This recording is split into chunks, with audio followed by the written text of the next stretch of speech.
हाँ, तो आज का हमारा टॉपिक है फिर से कॉम्प्लेक्स नंबर्स। इसमें हम कुछ और क्वेश्चन सॉल्व करेंगे, more problems on complex numbers. तो देखिए क्वेश्चन नंबर 1 हमारा है, find the modulus and the amplitude of this complex number. तो देखिए ये जो कॉम्प्लेक्स नंबर हमको दिया है इसमें न्यूमरेटर अपॉन डिनोमिनेटर के फॉर्म में दिया है।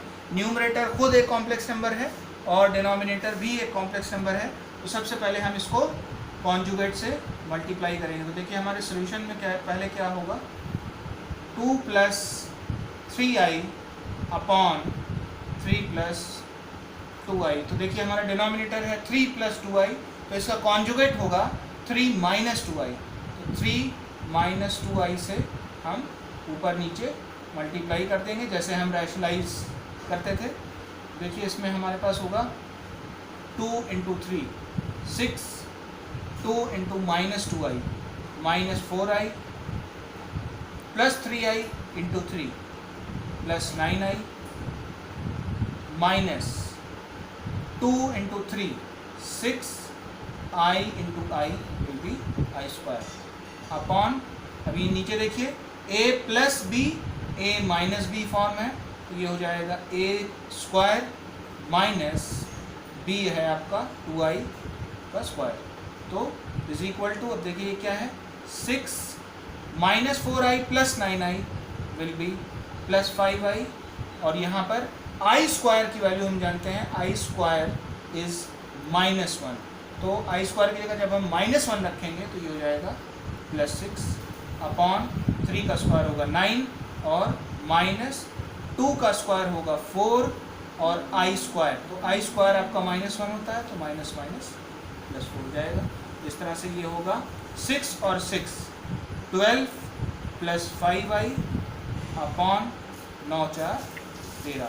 तो ये हो जाएगा हमारा 12 अपॉन 13 + 5 अपॉन 13i। देखिए हमारे पास जो एक अजीब सा कॉम्प्लेक्स नंबर था जिसमें न्यूमरेटर और डिनोमिनेटर था, दोनों ही इंडिविजुअली कॉम्प्लेक्स नंबर्स थे, उनको हमने रिड्यूस करके इस फॉर्म में ले आए हैं जिसमें हमारा ये पार्ट रियल है और ये पार्ट इमेजिनरी है। तो अब आइए हमारे क्वेश्चन पर, फाइंड द मॉड्यूलस। तो मॉड्यूलस का मतलब होता है दोनों तरफ मॉड बार साइंस लगा देना। तो हमारे पास जिसका मॉड्यूलस निकालना है वो कॉम्प्लेक्स नंबर, मान लीजिए ये है वो कॉम्प्लेक्स नंबर z, तो इसका मॉड निकालना है हमें, मॉड ऑफ z। तो मॉड z का फॉर्मूला होता है √x² + y²। तो x स्क्वायर, x आपका ये है रियल पार्ट, तो x का स्क्वायर प्लस y का पार्ट आपका ये है, तो y का भी स्क्वायर, तो दिस विल बी √12 का स्क्वायर 144 अपॉन 169 होगा इसका, 5 × 5 = 25 अपॉन 13 का होगा 169। इसी तरह ये होगा √169 अपॉन 169, ये कट जाएगा, इसका आंसर आएगा 1।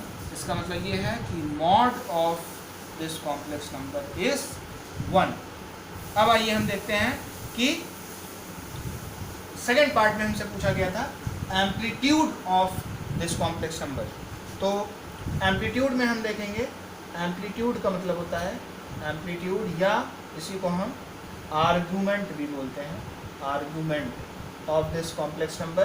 तो वो क्या होता है, that is tan inverse imaginary part upon the real part.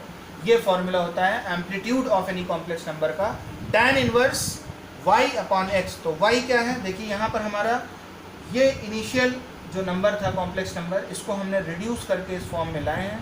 तो इसको अगर हम x + iy मानते हैं तो हमारा जो y का पार्ट है वो ये है और हमारा जो x का पार्ट है वो 12/13 है। तो एम्पलीट्यूड होगा tan inverse y upon x, तो this will be tan inverse y कितना है हमारा 5/13 और आपका x क्या है 12/13, इसको आप ब्रैकेट में रखेंगे, 13 विल गेट कैंसल्ड, तो आपका आर्ग्यूमेंट जो आएगा वो है tan इनवर्स 5/12। इस तरह से आप ये निकाल सकते हैं। इसमें अगर आप चाहें तो इस कॉम्प्लेक्स नंबर को आर्गन प्लेन पर अगर रिप्रेजेंट करेंगे तो उसमें आपको ये इमेजिनरी एक्सिस होती है और ये आपकी जो रियल एक्सिस होती है x, उसमें आपको x एक्सिस पर 12/13 होगा और y एक्सिस पर 5/13 होगा। तो इस तरह से आपको यहाँ पर यह नंबर मिलेगा 12/13, 5/13। और अगर इसी आर्गन प्लेन पर आप मॉड्यूलस को रिप्रेजेंट करना चाहेंगे तो मॉड्यूलस क्या होगा, यहाँ से ओरिजिन तक की जो दूरी होती है वो आपका मॉड z कहलाएगा। तो ये आपका मॉड्यूलस है।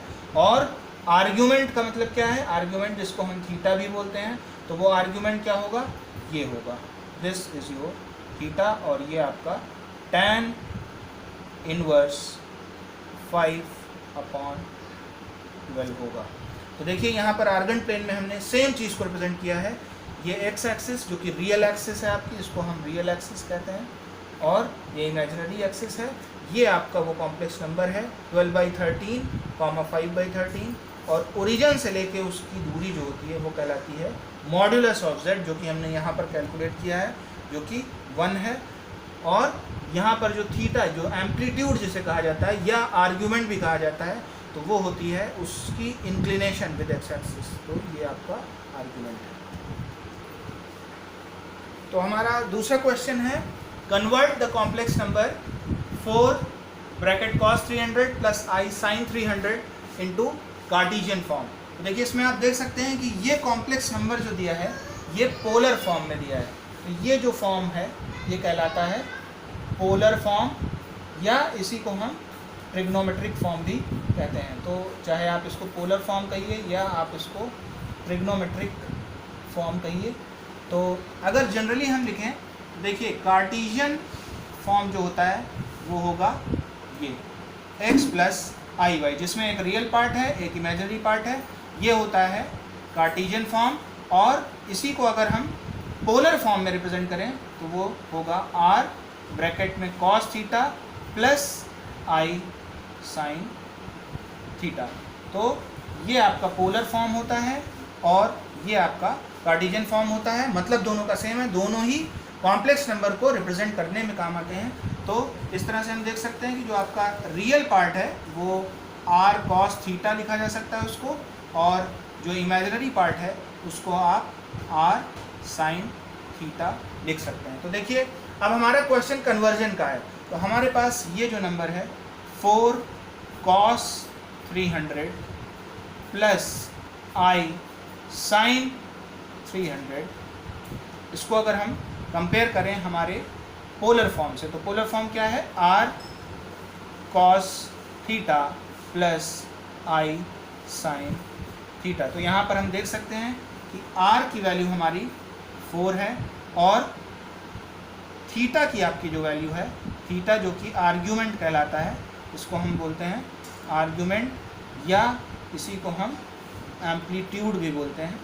तो यहाँ पर थीटा और एम्पलीट्यूड आपका 300 है, तो यहाँ पर 300 है। अब देखिए इसको हमें रिप्रेजेंट करना है x प्लस आई वाई के फॉर्म में। तो x प्लस आई वाई के फॉर्म के लिए हमें सबसे पहले क्या चीज़ ज़रूरी है, हमारे पास r की x और y की वैल्यूज़ निकालनी है। तो x और y की वैल्यूज़ के लिए हमें r और थीटा पता होना चाहिए।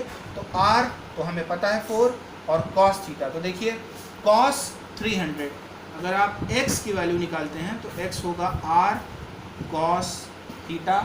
तो r की वैल्यू आपकी है 4, अभी हमने यहाँ कंपेयर करके देखा है, r की वैल्यू 4 है, इनटू cos ऑफ 300। तो देखिए 4 इंटू cos ऑफ 300। अब देखिए 300 किस क्वाड्रेंट में आता है, ये है आपका first quadrant, this will be second quadrant, this will be third quadrant, this will be fourth quadrant. तो इसमें देखिए cos 300 अगर आप इधर से चलते हैं, ये 90 है, ये 180 है, ये 270 है, तो 300 आपका फोर्थ क्वाड्रेंट में कहीं पर आएगा। और फोर्थ क्वाड्रेंट में अगर आप देखें तो फर्स्ट में ऑल, साइन, टैन और कॉस, फोर्थ क्वाड्रेंट में कॉस पॉजिटिव होता है। तो ये देखिए फर्स्ट क्वाड्रेंट में ऑल मतलब साइन टैन कॉस सभी पॉजिटिव होते हैं, सेकंड क्वाड्रेंट में साइन पॉजिटिव होता है, थर्ड क्वाड्रेंट में टैन पॉजिटिव होता है और फोर्थ क्वाड्रेंट में कॉस पॉजिटिव होता है। तो देखिए हमारा ये जो एंगल 300 है ये फोर्थ क्वाड्रेंट में पड़ रहा है, तो इसको हम लिख सकते हैं कॉस 360 माइनस 60 डिग्री। देखिए हमने कुछ नहीं किया, हमने 300 को 360 माइनस 60 करेंगे तो भी हमें 300 मिल जाएगा। तो कॉस 360 माइनस 60 ये हमें क्यों किया है, क्योंकि हम जानते हैं कि फोर्थ क्वाड्रेंट में कॉस पॉजिटिव होता है। तो इसको हम सीधा लिख सकते हैं 4 इंटू कॉस 60 डिग्री। तो कॉस 60 आपका होता है 1/2। तो देखिए इसको आप कैंसिल करेंगे तो 2 वैल्यू आएगी। इसका मतलब ये है कि x की वैल्यू जो रियल पार्ट था आपका, real part of the complex number वो 2 आ चुका है। सिमिलरली अब हम कैलकुलेट करेंगे y की वैल्यू, y होगा r साइन थीटा। तो देखिए कहाँ से आया ये y equal to R sine theta. तो r की वैल्यू हमारी अभी भी 4 है इंटू साइन 300। तो देखिए अब ये 300 फिर से वही फोर्थ क्वाड्रेंट में आ रहा है, लेकिन क्योंकि फोर्थ क्वाड्रेंट में सिर्फ कॉस पॉजिटिव होता है, साइन पॉजिटिव नहीं होता, साइन नेगेटिव होता है। तो देखिए इसको हम लिख सकते हैं 4 इंटू साइन 300 को हम फिर से लिखेंगे 360 डिग्री माइनस 60 डिग्री, जैसे कि हमने कॉस को रिप्रेजेंट किया था।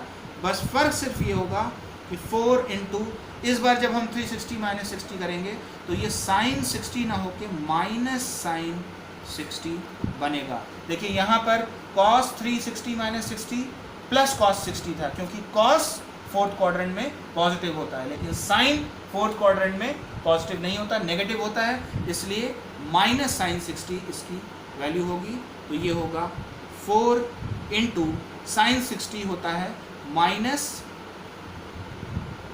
1 साइन 60, 4 इंटू माइनस साइन 60 होता है √3/2। तो देखिए ये 2 और ये 4 कैंसिल होंगे तो 2 आएगा और आपका आंसर हो गया -2/√3। तो देखिए ये आपकी y की वैल्यू आ गई, x की वैल्यू आपकी 2 है। तो आपका जो कॉम्प्लेक्स नंबर था x + yi, ये अब लिखा जा सकता है 2 - 2√3i। देखिए ये कॉम्प्लेक्स नंबर, जो कॉम्प्लेक्स नंबर आपका पहले पोलर फॉर्म में डिनोटेड था, वही सेम अब आप 2 - 2√3i जो कि आपका कार्टेशियन फॉर्म में है उसमें आपने